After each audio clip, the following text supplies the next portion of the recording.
We had a great morning today with really insightful case studies, but we are continuing with the same spirit. Now it's my pleasure to introduce you to Emma-Louise, founder and customer experience consultant in all things customer, and Francesco Pagano, VP Head of Brand and Marketing EMEA from Fossil Group.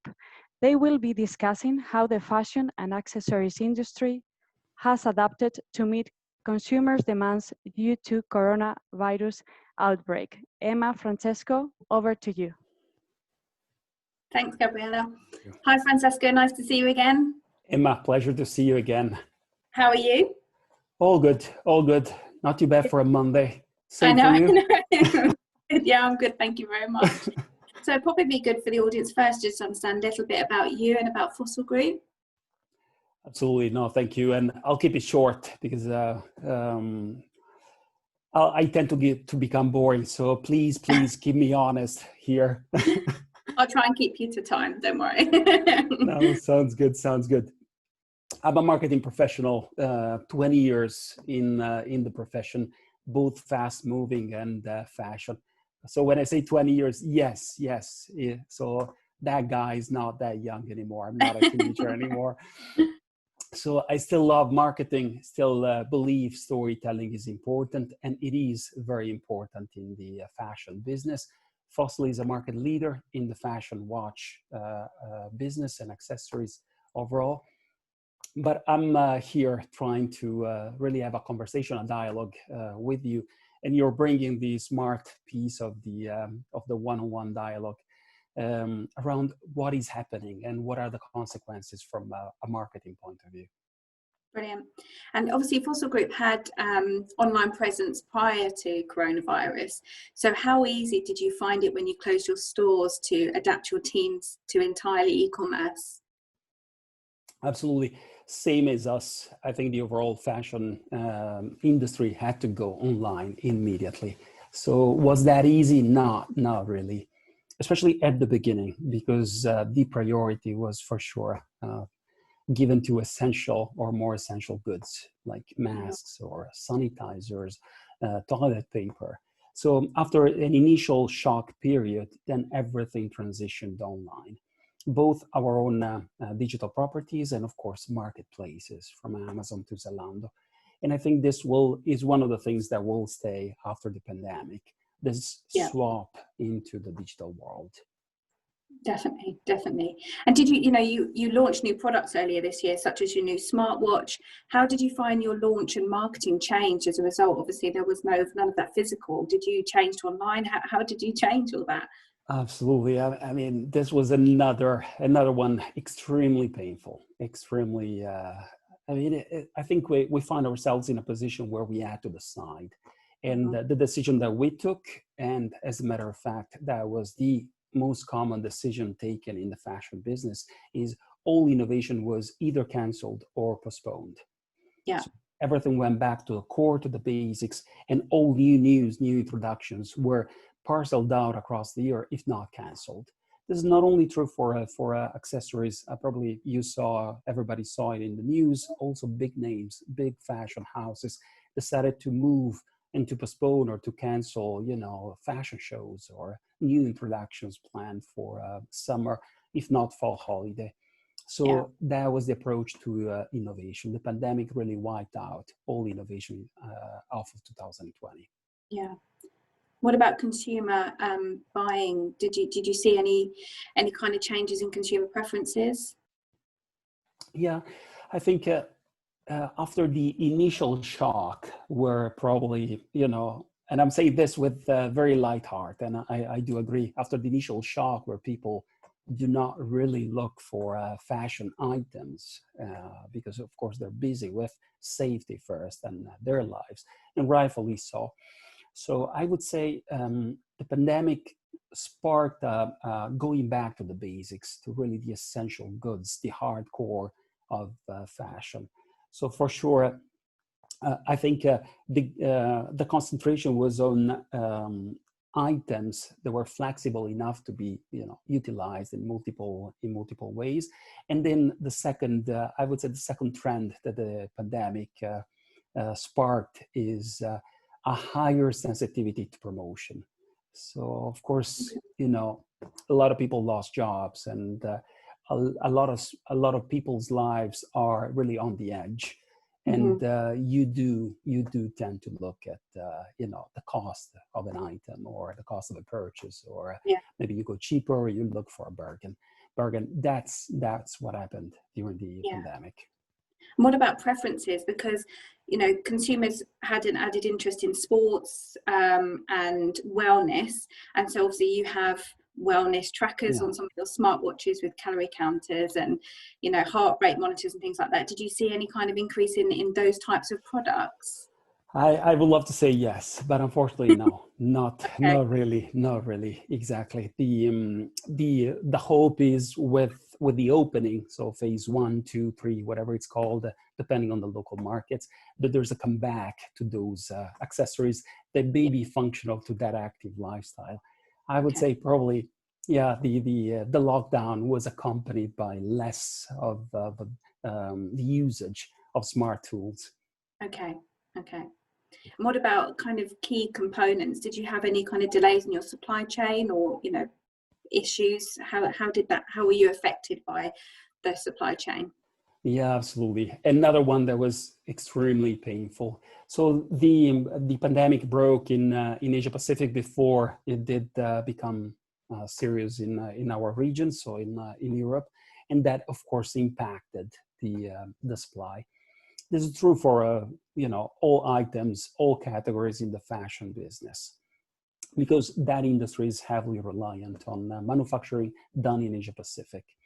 I would say two consequences out of that is, now as a part of the strategy of any company in the fashion business, you're trying to rethink the supply chain. So multiple sources, not relying on China only. The second bit is it's the other side of the canceling of all the innovation. Of course, we had all of our supply chain concentrated on the core. And that was also a piece of the decision that made us cancel all innovation, all newness, or break it down into multiple drops across 2020. This is true for the overall fashion business. And how about, you know, communication to customers of these kind of cancellations or changes? How did you go about that?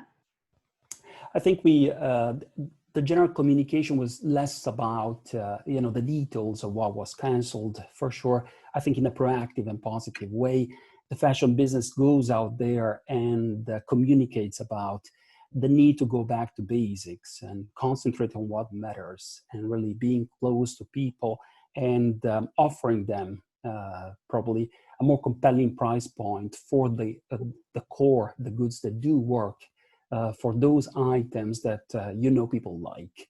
And so offering them really a compelling proposition in a challenging time. So I think that's what we did. We tried to concentrate on the positives and what was in there of value for people, versus describing what was going on in Asia Pacific. I have to be honest, the pandemic being so widespread made people understand that there would be disruption. So even in cases, it's not our case, but there's multiple marketplaces, digital marketplaces, communicating to people that it would take more days than usual to deliver goods, for example. And that was absorbed by consumers with full acceptance. People understand that even out there in a marketplace, in a warehouse, people have to be safe, and there's a new protocol, there's a new flow of goods. So I think that was good. From a communication point of view, consumer acceptance point of view, I think there was higher tolerance. Yeah, I agree. I think there's definitely more understanding because it's, you know, a global issue. We're all living it, we're all feeling it right now. So, you know, I agree with you. And actually consumers, they say that there's going to be, you know, that they may spend less because of this economic downturn. How are you preparing for that? Or how is the fashion and accessory industry preparing for that? It's really a good question. So depending on the predictions, I mean, the forecast or whatever shape this thing will have in the future, I think one thing is concentrating really on what sells. So going back to basics and unfortunately cutting the tail or cutting that piece of innovation that you know is going to be like a really a seasonal story, but you don't need it in that particular moment. And the second bit is everybody's looking for efficiencies. So for sure, you know, concentrating on those expenses that really make a difference, move the needle for you know, for the overall company, and spending your money wisely, I think is the right thing to do, because it allows you to keep as much as possible the current structure. It wouldn't be wise, you know, to risk too much on the money side, because that would have consequences on SGA. So this is not what you want to do. But of course, it's going to be a really challenging year, not only for the fashion business, but also for the retail business. So I think it's almost like we have to establish a crisis committee that really meets regularly and tackles the situation as it unfolds. Yeah. And what about in your stores as well? So obviously, consumer safety is at the forefront at the moment. You're starting to open up your stores around the world. You know, how are you addressing consumer safety concerns? Yeah, absolutely. I mean, like everybody else in the industry, depending on the local market regulations, but we're really trying to get to the highest level of safety and security when it comes to operating retail space. So a new protocol, using sanitizers, controlling the traffic in store, staffing up so that, you know, the flow of people can be reasonable and natural, respecting local regulations, respecting shopping malls regulations, and so forth. So it's really safety and security. If there's a next step after the pandemic, this is the absolute #1 priority in the next 6 months. Not only for a marketeer, and not only for you know, for the sales department of a company, but for everybody. So this is the immediate #1 priority for everybody. Yeah. Safety and security is also for our own staff, for sure. So for our sales associates, and so yeah, not easy, and not fun. What about online, you know, returns, extensions, things like that, and, you know, not selling and sending anything back out again within 72 hours to, you know, address cost contamination issues? How are you managing the online safety measures as well? Absolutely, absolutely. I mean, there's the piece that nobody sees. So there's a safety protocol in everybody's warehouse. Turns and number of hours be worked, and so it's really all of that is across the board fairly, I would say, executed fairly strictly and tightly. When it comes to the online business, I would say everybody extended their warranty, their return deadlines, and I mean, common standard, a new normal in the online business is 90 days returns, for example, today. And goods being returned, of course, undergo a new protocol so that, you know, they can be recirculated only after being completely cleaned. So there's additional costs coming in the online world, and those are not being charged onto the final consumer for the moment. Yeah, which is great. Yeah, for absolutely. the consumer, Absolutely. not so much for the business, obviously. No, but absolutely. But that is the right thing to do. That is the right thing to do if we want to be in business. I think this is the new normal. Definitely. Consumer first. That's great. And what about, you know, significant consumer behaviour changes? What do you think have been the most significant behaviour changes during this period? Yeah, I think we need to understand if this is here to stay or not. I think the concentration of consumers on really, you know, what's essential, what's good, a more thoughtful approach to purchase is probably something that is going to be there to stay. Yeah.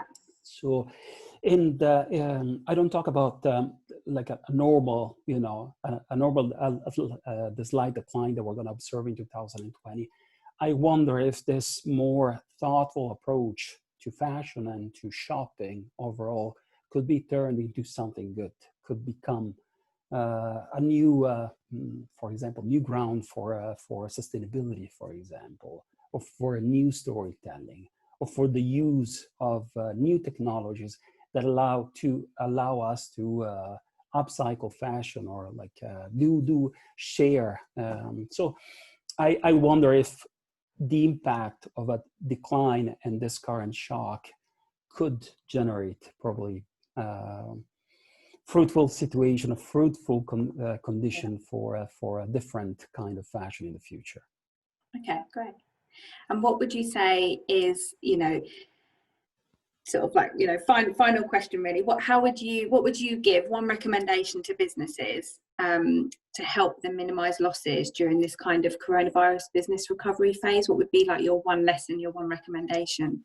No, thank you very much. I mean, there's no magic formula for handling really this situation. I would say this sort of crisis committee that meets regularly, very openly, you know, compares and absorbs feedback from bottom up from the organization is one thing that is key. A sort of a, you know, top to top continuous emergency committee. And then the second thing is really safety, and it is the number one. A lot of people, and this is not necessarily affecting only fashion, a lot of people are saying we're going to have a wave 2 or a mild wave 2 coming in fall winter for the pandemic. We got to be ready. Safety, security, these are the most important things to do in the next 6 months, I would say. Yeah. Yeah, I agree with you. And I'd probably add to that about communication as well, because, you know, all these great businesses are doing great things behind the scenes, but sometimes if the consumer's not seeing that, there's this, you know, nervousness. So, you know, correct. I agree with everything you say. And as long as that's all being communicated, then I think consumers will, you know, have the confidence to hopefully start purchasing again or start hitting the high street or whatever it might be, online, correct. Offline business. So, yeah, I agree with you. Absolutely, absolutely. You're ahead of me, and as you can see, I said it at the beginning. I mean, the smart remarks come from you in this one-on-one conversation. Super good, Emma. Well, it's been lovely. It's been a pleasure to speak to you again. I really appreciate you taking the time to have a chat. Thank you very much for having me. Thank you. No problem. Thank you. Thank you very much, both, for a really insightful discussion. Unfortunately, we don't have time for questions now, but if you have submitted a question, someone from our team will follow up with you and we will share them with Emma and Francesco. I would like to say thank you again to both of you, and I hope everyone will have found it as useful and informative as I did. Thank you very much. Thank you. Thank you, Emma. Thank you, Gabi. Bye. Thank you.